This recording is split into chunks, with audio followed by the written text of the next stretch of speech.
और जैसे मैंने आपको कहा कि बॉडी लेवल, हार्ट लेवल, ये एक स्टेप से दो स्टेप नहीं है, ये क्वांटम लीप है। जो लोग इस लेवल से इस लेवल पर आ जाते हैं वो ये नहीं कि एक स्टेप से दूसरे स्टेप पे, एक्चुअली टोटली ट्रांसफॉर्म हो जाते हैं। और ऐसे लोग सिर्फ 4.5% होते हैं। और इनकी निशानी है कि जिन लोगों को ये चीजें मैटर करती हैं, अचानक ठंडी हवा देख के वो कहते हैं कि यार ये, उसके अंदर एक रोमांटिसिज्म क्रिएट हो जाता है उनके लिए, एक पोइट्री सुन के उनके अंदर एक खास किस्म की एक कैफियत आ जाती है। किसी दुखी के आंसू पोंछ के उनको एकदम एक अच्छा सा महसूस होने लग जाता है। पुरानी खाला जो गांव में रहती है, जिनको कई साल पहले नहीं मिले थे, 2 दिन की प्रैक्टिस छोड़ के उनसे मिल के जाके जो खुशी हो रही है, उनके साथ बैठ के गुड़ रोटी खा के उनको खुशी होनी शुरू हो जाती है। ये निशानियां इस बात की कि ये हार्ट लेवल पर है। और जिस तरह बॉडी लेवल के कुछ साए थे, हार्ट लेवल के भी कुछ साए हैं।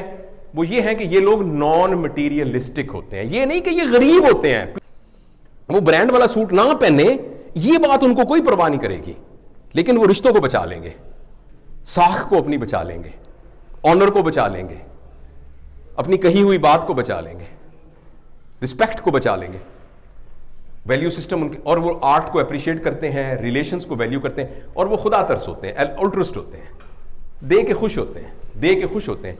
और एक अहम बात जो पहले वालों में बिल्कुल नहीं होती कि ये रिफ्लेक्टिव होते हैं। पहले वालों को जब कोई बुराई बताएंगे ना कि भाई तुम तो ये हो, तो वो आगे से लड़ने लग जाएंगे और वो अपनी एनर्जीज पूरी की पूरी यूटिलाइज करेंगे आपको साबित करने के लिए कि आप गलत कह रहे हैं।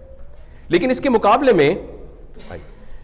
मुकाबले में वो तमाम लोग जो हार्ट लेवल पर अपनी जिंदगी गुजार रहे हैं, वो जब भी उन्हें कोई उनकी गलती पॉइंट आउट करेगा तो वो कहेंगे प्लीज प्लीज मुझे बताइए, माइकल साहब मुझे बताइए, आपने कहा कि मैं बहुत बदतमीज हूं, ये आपने क्यों कहा? Please I want to understand it, there must be some reason कि आपने ये कहा कि मैं ऐसा हूं, मैं ये समझना चाहता हूं। और ये वो ऑनेस्टली कर रहे होते हैं। इसको मैं बात को दोहराना चाहूंगा, ये बहुत बड़ी सिफ्त है जो कि इस क्वांटम लीप की वजह से उन लोगों में आती है। जो लोग बॉडी लेवल पर अपनी जिंदगी गुजार रहे होते हैं, वो रिफ्लेक्टिव नहीं होते, वो अपनी बुराई सुनकर और अपनी ऊपर तनकीद सुन के डिफेंड करने लग जाएंगे और लड़ने लग जाएंगे। लेकिन हमारे अंदर अगर ये एबिलिटी मौजूद है कि if someone is trying to say anything to us, कि हमें कोई आदमी अगर हमारी किसी बात पे तनकीद करेगा या कोई क्रिटिसाइज करेगा, तो इसको हम अपने ऊपर उसका एहसान समझेंगे और वाकई इस बात को समझने की कोशिश करेंगे कि बताइए आपने ये ऐसा क्यों कहा था। ये एक खूबी है जो हार्ट वाले, जैसे मैंने आपको बताया था कि 95% of people unfortunately body level पर जिंदगी गुजार रहे हैं और 5% लोग जो हैं वो हार्ट लेवल पर जिंदगी गुजार रहे हैं। और बहुत थोड़े से 0.5% इस लेवल पर जिंदगी गुजार रहे हैं जिसको स्पिरिट लेवल पर जिंदगी गुजारते हैं। अगर मैं एक इंटेलिजेंट आदमी हूंगा तो मैं सिर्फ और सिर्फ आप पर फोकस करूंगा। अगर मैं इंटेलिजेंट आदमी, कम इंटेलिजेंट आदमी हूंगा, तो आपसे बात करते वक्त या मैं पास्ट को सोच रहा हूंगा या मैं फ्यूचर को सोच रहा हूंगा, और जिंदगी के उस फेज में वक्त गुजार रहा हूंगा जो कि एक्चुअली एग्जिस्ट नहीं करता। ना पास्ट एग्जिस्ट करता है इस वक्त, ना फ्यूचर एग्जिस्ट करता है। इस वक्त प्रेजेंट मोमेंट में आप एग्जिस्ट करते हैं। किसी भी प्रॉब्लम को सॉल्व करने का की पॉइंट यह है कि हम लम्हा मौजूद में मौजूद हों। जिस वक्त हम नहा रहे हैं तो हम वो जो पानी ऊपर से गिर रहा है गरम गरम जिस्म के ऊपर, उसकी लज्जत को महसूस कर रहे हैं। आपका जिंदगी में जिस एक शख्स के साथ सबसे ज्यादा वक्त गुजरता है, may be your spouse, may be your colleague, may be your subordinate, may be your boss, कोई भी, उसके बारे में एक फैसला कर लें कि जब इससे मैं बात करूंगा तो मैं सवाए उसकी तरफ मुतवज्जो होने के फिर कुछ नहीं करूंगा। और ये आप कल से मशक करनी शुरू कर दें। मैं आपको जाती तजुर्बे से ये बात बताता हूं कि जब आप एक बंदे के साथ फोकसिंग एक्सरसाइज करना शुरू कर देंगे, कुछ अरसे के बाद आपकी आदत बन जाएगी कि आप जो भी काम करेंगे वो फोकस करके करेंगे। तो इंटेलिजेंस को बढ़ाने की ये टेक्निक है। कुछ आपके दिल में मेरे बारे में कुछ नफरत है तो आपके इमोशन भी होंगे।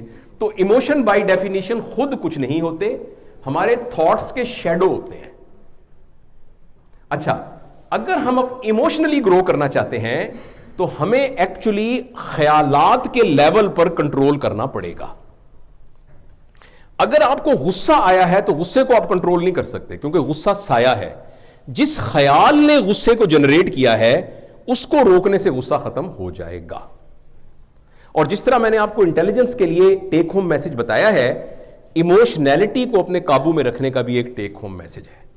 और पहला मैसेज यह है कि आप लफ्जों को कभी ना पकड़ें। मैं तुम्हारी टांगें तोड़ दूंगा,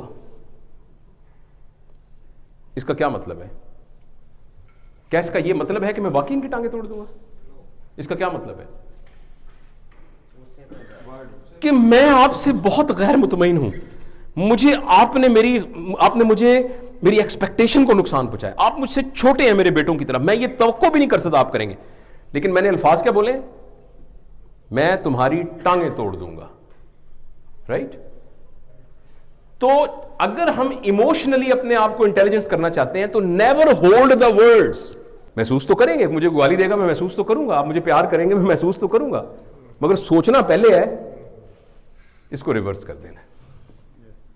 और चौथी बात जो है, इसके बाद हम इंशाल्लाह बात खत्म करेंगे, वो ये है स्पिरिचुअलिटी का क्या मतलब है। पहले मैं आपसे ये अर्ज करना चाहता हूं, स्पिरिचुअलिटी से मुराद रिलीजियस एक्सरसाइजेस, रिलीजियस रिचुअल्स नहीं है जो मैं आपको कह रहा हूं। स्पिरिचुअलिटी का मतलब यह है कि मैं जो कुछ कर रहा हूं वो मैं क्यों कर रहा हूं, इसका नाम स्पिरिचुअलिटी है। मैं सुबह दुकान पे गया, मैं सारा दिन दुकान पे काम करता रहा, मैं 5 बजे घर आया, मैं उस दुकान पे क्यों काम कर रहा था, इसका नाम स्पिरिचुअलिटी है। अगर वो इसलिए कर रहा था जो बॉडी की नीड्स के ऊपर था, तो दुकान पे काम करने वाले की स्पिरिचुअलिटी लो है। मैं इसलिए कर रहा था शाम को मैंने पैसे इकट्ठे करूंगा, पैसे इकट्ठे करके 4 प्लॉटों की किस्तें दूंगा, किस्तें देके फिर मैंने एक और जब ये करूंगा, ये गलत सही की बात नहीं है। ये मैं इसलिए कर रहा हूं कि ये मेरे एक बेवा बहन है, उसका मैंने वो करना है, एक मेरी फलां है वो भी करना है, फलां करना है। अब इसकी स्पिरिचुअलिटी और है। एक तीसरा बंदा है, ये पैसे मैं कमाता हूं, इस पैसों के जरिए से मैंने ये वाला काम करना है, उसकी स्पिरिचुअलिटी और है। तो ये वाला क्वेश्चन, वाई का क्वेश्चन तलाश करना। लिहाजा अब मैं अपनी दोबारा बात को दोहराता हूं, कोई ये नहीं कह रहा कि आप बिलियनर ना बने, कोई ये नहीं कह रहा कि आप मेहनत ना करें, लेकिन वो आप जिस काम के लिए कर रहे हैं वो डिटरमिन करेगा आपकी स्पिरिचुअलिटी, राइट? वाई का क्वेश्चन। तो जो भी हम काम कर रहे हैं हमें उसका क्वेश्चन पूछना चाहिए और उसकी एक सेटिस्फैक्टरी वाई का आंसर आना चाहिए।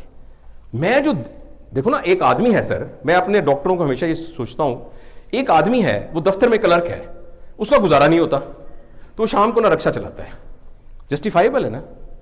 एक डॉक्टर है वो 8 घंटे एक जगह काम करता है, उसके घर भी हैं, उसकी गाड़ियां भी हैं, रात को फिर 10 घंटे काम करता है। आप मुझे बताइए कि वो कैसे कह सकता है कि मेरा पर्पस ऑफ लाइफ बॉडी से ऊपर नहीं है? वो कैसे कह सकता है? और जनरली सर, बॉडी की नीड के लिए मैं आपको पूरी जिम्मेदारी के साथ ये बात कह रहा हूं और साइंटिफिक प्रूफ के साथ कह रहा हूं, हमारी बॉडी की नीड के लिए अगर हम 8 घंटे से ज्यादा काम कर रहे हैं ना, हम कुछ गलत कर रहे हैं। ये आप डिटरमिन करके, और फिर हमारा पर्पस ऑफ लाइफ बॉडी ही है, चाहे जो मर्जी हम तकरीरें करते रहें और जो मर्जी हम फिलॉसफी करते रहें। अगर हमें अपनी गाड़ी, कार, बंगला, रोटी खाना, कपड़ा पहनना, इसके लिए 8 घंटे से, यानी आप एक मोटरसाइकिल खरीदते हैं, वो मोटरसाइकिल हफ्ते में 5 दिन तक वर्कशॉप में रहता है और एक दिन आप उसको धोते हैं और एक दिन आप उसके ऊपर बैठ करना चक्कर लगाते हैं बाजार का। कौन कहेगा अक्लमंद? हमें कौन करेगा? उसकी मेंटेनेंस में 5 दिन लग रहे हैं। अगर 24 घंटे में से 18 घंटे मेंटेनेंस में लग रहे हैं, we are doing something wrong और अपने पर्पस ऑफ लाइफ में बहुत लोअर लेवल पर प्लेस है। एक आदमी कॉज की खातिर 24 में से 22 घंटे काम करता है, लेकिन उसका वाई बहुत हाई है, तो कोई बात नहीं, फिर कोई प्रॉब्लम नहीं है, उसकी सेहत भी खराब हो रही है, उसकी बाकी चीजें भी खराब हो रही हैं, लेकिन उसका वाई बहुत ऊपर है।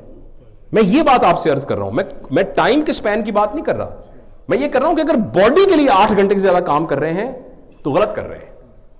हार्ट और स्पिरिट के लिए 22 घंटे 23 घंटे भी काम कर रहे हैं तो सही कर रहे हैं, because you are on a higher level. So what is the purpose of our life? I don't know, you have to decide. It's up to you. There is a sub-animal level, there is an animal level, there is a human level, there is a superhuman level, there is a cosmic level, and there is a godly level. No one can be God, but there is a godly level.